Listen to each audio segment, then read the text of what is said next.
بسم اللہ الرحمن الرحیم۔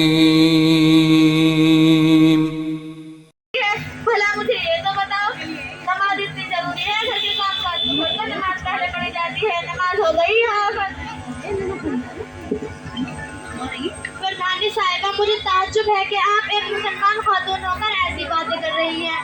آپ کو معلوم ہونا چاہیے کہ نماز خدا کا ایک حق ہے جس کو پورا کرنا ہر مسلمان مرد اور عورت پر فرض ہے، اور آپ کو یہ بھی معلوم ہونا چاہیے کہ جو عورتیں نماز نہیں پڑھتی وہ منحوس ہوتی ہیں، اور ان کی منحوسیت نہ صرف اس گھر پر پڑتی ہے بلکہ قرب و جوار کی آبادی بھی اس کی منحوسیت سے متاثر ہوتی ہے، اور سب سے بڑی بات تو یہ ہے کہ ایسی عورت سے اللہ اور اس کے رسول بھی ناراض ہوتے ہیں۔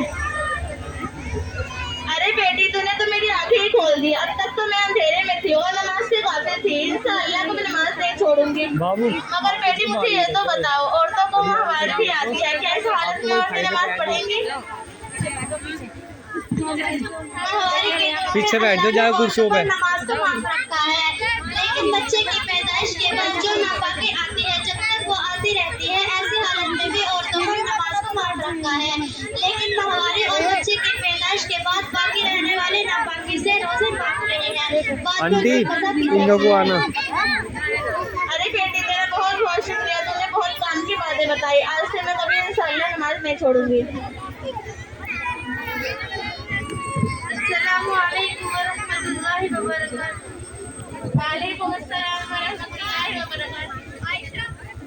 امی جان، ناشتہ تیار ہے، سالیہ باجی دسترخوان پر چلیے، باقی کی گفتگو وہی ہو جائے گی۔ مجھے آپ سے ایک مسئلہ دریافت کرنا ہے۔ فرمائیے، آپ کو کیا مسئلہ دریافت کرنا ہے؟ سالیہ باجی، یہ بتائیے کہ ماہواری کے ایام میں قرآن شریف کی تلاوت کرنا کیسا ہے؟ ماہواری کے دنوں میں قرآن شریف کی تلاوت کرنا جائز نہیں ہے۔ ہاں، اگر مسلمہ ہے یعنی بچوں کو پڑھاتی ہے تو ہجے کر کے قرآن کریم پڑھا سکتی ہے، اس میں کوئی حرج نہیں۔ سالیہ باجی، ایک مسئلہ اور بتائیے کہ ماہواری کے دنوں میں ہاتھ میں تسبیح لے کر پڑھنا کیسا ہے، یعنی تسبیح کے دانوں پر اللہ کا ذکر کرنا کیسا ہے؟ بشد شوق آپ تسبیح کے دانوں پر اللہ کا ذکر کر سکتے ہیں، اس میں کوئی حرج نہیں۔